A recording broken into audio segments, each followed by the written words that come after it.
Okay, hello. Hi. Hi, welcome back. My name is Aya. I don't need to really reintroduce myself, so I'm just gonna say that. I'm making another video if that's not clear. The first idea I had for today was to go through some of my notebooks, some of my sketchbooks, and some of my projects files as my music projects files. But I realized that no matter how I would make that video, I would feel pretty uncomfortable with it. Thinking about someone seeing that content and what they would think had me really anxious. And so I just decided that I would talk about my struggles with productivity and feeling productive and just working and being a creative and trying to be a creative, essentially. So yeah, I'm just gonna kind of just kind of speak my mind, not think about it too much. Try to make something, I promised one video a week, so this is it. I didn't really have time to film before today, so this is why I'm filming today. And the weather is really, really just terrible outside, so that's why we're inside. So I fixed up a very budget lighting system, and I'm trying to be as comfortable as I can. I cleaned my room, which is pretty big. For now, I'm just rambling, so let's get to the point. Yeah, I'm really struggling with finding. I'm still working. I work at a restaurant, and restaurant jobs are pretty intensive. You work a lot, and it's very profitable to work more. Like, you get more in shape and into the job the more you work. I felt like that was how it was for me. So I used to work a lot of hours, and it was very intense. It was very fulfilling, and I was very happy working so much and just being so obsessed with it. I had a lot of struggle with finding time to do things that really make me feel good. And as more and more time passed on, I realized I got pretty bitter and pretty just anxious and angry because I didn't put enough effort into myself. So I have a really strong obsession with progress, and I really, really, really want to see myself improving. And if I don't get that, I get pretty anxious. So after a year of working really intensely, I saw my progress slowing down immensely in the restaurant. So it really started to affect my performance at the job. And I really started to look at different places that I can find this kind of improvement and to see myself working on myself and feel this, feeling of I'm getting better at something.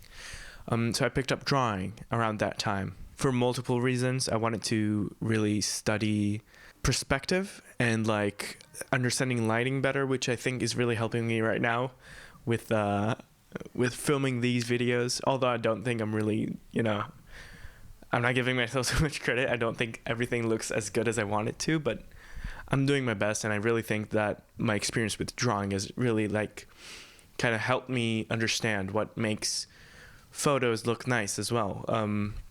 So I'm feeling pretty good with my progress there, but it was really hard. I felt like I really was not as natural. It didn't come to me as naturally as cooking did, which cooking felt very natural. I was learning very quick, and I felt like I was really I understood everything, and it made a lot of sense. It was very physical, which really helped me. But drawing was so much more headed. With cooking, you have a lot of basic chemical reactions that really make it what it is, right?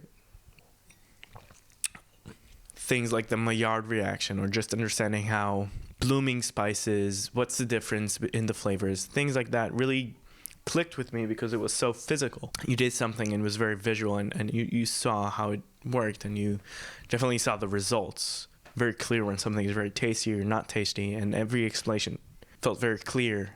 But with drawing was so much more thinking in a different way. I was having a lot of issues with understanding what I see. That was actually a really big part of it as well. I'm sorry, I'm really going on tangents. A big part of it was me trying to use my physical senses more, because with cooking I really got the sense in my hands. I really improved how I feel things and how I kind of use my hands. It changed a lot during this time of really starting to cook. And with music, I really used my ears a lot and I trained them a lot. So I wanted to train my eyes as well, because I felt like I was really lacking in that department. It was just so new and so jarring, and it was really a struggle to keep at it. I kind of told myself to keep myself going and to try to keep myself progressing and just being active instead of being lazy, is that I will not get to a point I like unless I move over this point that I don't like, which is like obvious, but understanding that this really shitty drawing is more like a step. It's exactly the opposite as you see in like gambling addictions, right? You know about that? Where like you have each gamble, instead of it feeling like it's just the same random, each time you lose feels like a closer step to victory. Exactly the same, just with drawing. So every time I make a bad drawing, I'm getting closer to the good drawing. And that really helped me in a sense. And I started telling it to myself so much. I didn't believe it at the start, because it's hard to believe. You see a bad drawing and you see yourself making 10 more bad drawings. Your details, if you know you're really bad at drawing. So really like pushing this into my brain really helped. Also having the confidence from the cooking, because before I cooked, I wasn't really active in anything, and I was definitely not good at anything. Played a little tennis when I was little. I was really bad at it, and I played video games, and I was really bad at them. I was never good at them. So I didn't have that confidence in myself that I could be good at something. But seeing myself cooking and being able to study there really pushed my self-confidence to be able to say, no, I can draw well. It's just a matter of time. Having the confidence from cooking, I managed to reassure myself that I had the potential to be good at something. That was really not obvious. And I think that's something most people struggle with when they start to create. I read this book. It started as an experience by John Dewey. I will put a link to it down below. This book really changed how I view things about art and really changed my approach to it. I wanted to say I create for myself. I really was creating for other people to approve of me. Seeing that reaction when someone, or like fantasizing, this is a funny one. I was fantasizing about the girls I got rejected by seeing me on the big stage, like that Skater Boy song, but I wasn't listening to that. It was just like my fantasy in my head. I didn't know that Avril Lavigne song is actually a thing and how cliche I'm actually being, but that's the truth of it. What they missed out on, you know, I wanted to feel like I would be something great, and they would see that finally when I succeed in my adventures of being a musician. But fortunately, I met this book through CJ the X, who made a great video about... I'm stupid, I forgot. He made a really good video. I watched it, I loved it. He's a great guy, I think. He seems nice. So he talked about it, he quoted this book, and I really liked that quote. So I looked into this, and I just ordered it, and I read... Honestly, I'm just being honest, okay? I'm just telling the truth right now. I read 2 chapters, but I just didn't continue. And it was like a year ago. So I read 2 chapters, or 3. A little bit more than that. I read 3 chapters and I stopped. And I really should continue. But those 3 chapters alone really changed how I view art and how my philosophy towards life and my attitude. It just shows you how good this book is. So I really do recommend it if you're interested in like doing stuff or just having this motivation and stuff. This is so good. It's so good. He talks about just experience, because this is art as an experience. So he talks about the value of senses, which just reaffirmed my like thinking before reading this book, where I really wanted to enhance my physical senses so I could be better at experience. So he really just takes time to explain to you and how it's such a big part of art. It's just sensory goodness. It's just you being happy hormones from stuff that makes sense for you to be happy hormones from. I'm fucking that up, but it doesn't matter. and I stopped drinking fancy because fuck it. It just cleared my mind about it. And I just suddenly felt like I could really do this as something fun. Another thing that really helped me understand this is I have this really nice coworker who left the restaurant since then. Like, now he's not working. I'm going to meet him in Japan in about 4 months, and I'm so excited. Oh my god. I'll talk about it another time when it gets closer and I know more things. But for now, just know it's a plan, and I bought the tickets already. I'm going for a month. I had this really nice coworker, good friend of mine. We became friends through the restaurant, and one day he just talked about how much he learned to just appreciate the fun of things, and childish fun, just like stupid fun. That was kind of something we bonded over in our job. We worked so intensely, both of us, and with so much time together, but we just kept it so stupid and fun, and kind of like we were laughing around, and we were just making really silly jokes and just making a good time out of this really intense experience. So when he told me about how much he learned to appreciate it in the small things, and how he is kind of jealous of my ability to create and then enjoy what I create, and that really blew my mind. Like, a couple months later, I would make one of my favorite tracks I've ever made. And the sole idea behind that track was just make something I would like, make something I would enjoy.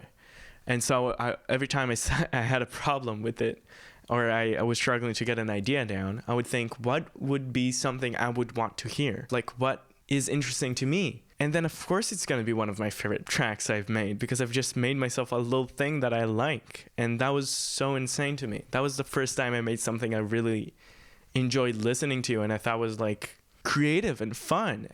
It makes just so much sense. I feel so stupid of trying to do so many things before that sounded cool, you know? Before that, I was trying to do things that would incite a specific reaction from other people. But every time I listened to it, I wasn't too proud of it, because it wasn't something I loved. But now I make music mostly that I like, that I enjoy, that I have at least a fun time making. That doesn't actually like really go well with my drawing. But I think recently I'm starting to really get it down, because with drawing, I really took it seriously about like practicing. I really do just sit down and practice, which is something I really rarely do in music. Music, I just create and create and create. I never sat down and did like studies of other people's songs and stuff like that. I rarely do that. With drawing, that's all I did. I just did figure drawings mostly, and some landscape drawings, because that's what I knew would really improve me the fastest. I knew I wanted to draw good, so I did the things that would make me draw good. But nowadays, just in the past week or so, I had a period where I was using pens, and I had a period where I was using a lot of pencils, and then colored pencils. And I stayed on this colored pencil stage a lot. I would use monochrome colored pencils, just like normal pencils, because I just liked how soft they were. Recently, I went back to pens, like this week. Immediately, I saw how I was really struggling, because I hold the pen differently. Like, you know, you hold it like how you write. And with the pencils, you hold them kind of like this, you know? So this is a pen, and then this is how I draw, you know? I make these kind of lines. It was so different. It made me really have to think. And then I was thinking about, what do I want to draw? And I just started drawing really fun little robot guys. And I started really working on my line quality. I had some pretty fun result. I started to use my brain to imagine designs for robots. And I started thinking about pistons, cushions for pistons, the parts, and how I would take like inspiration from the anatomy that I learned and put it into these geometric forms to make it feel more robotic, and really thinking about what I was doing. And suddenly what I learned from learning anatomy and doing a lot of figure drawings has really transformed my creativity in such an insane amount. I might put up some photos right now. Maybe I'll cut this part out. Maybe I won't. I might put up. Yeah. Are you seeing them? These are some. It's not good. It's not perfect, but it was creative. It was my ideas. It was just me thinking about cool robot designs and then drawing them down. Not perfectly, but doing it. which was so liberating. It was so free and I don't know, it was crazy. It was different. I liked it a lot. Wait one second.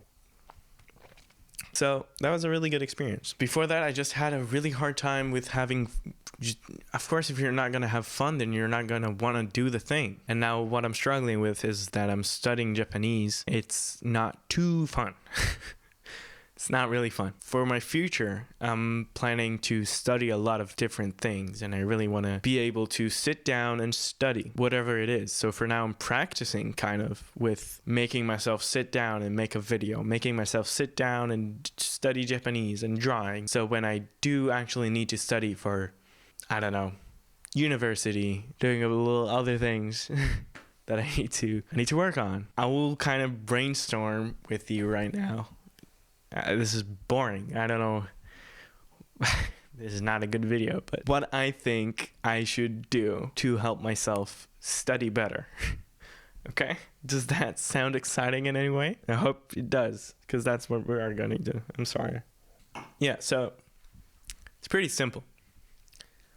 Make a schedule. Now, I don't know how do I look, or what do you think of me from how I act, or the fact that my room right now is pretty organized.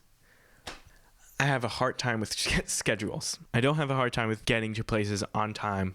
Building myself a schedule, I've never done that. I don't do it ever, and I think being able to tell myself, okay, today at 6, you study. You know, always. Like, this is the time. I could tell myself, like, yeah, once a day, I want to do this, you know, kind of like this video. These videos are a good example, because I could tell myself, okay, once a week, I want to produce one video, and I would be pretty good at this. I would be able to sit down, have an idea, just do it at some point during that week. But telling myself, okay, every Thursday at this hour, from this hour, I want to do something, never going to happen.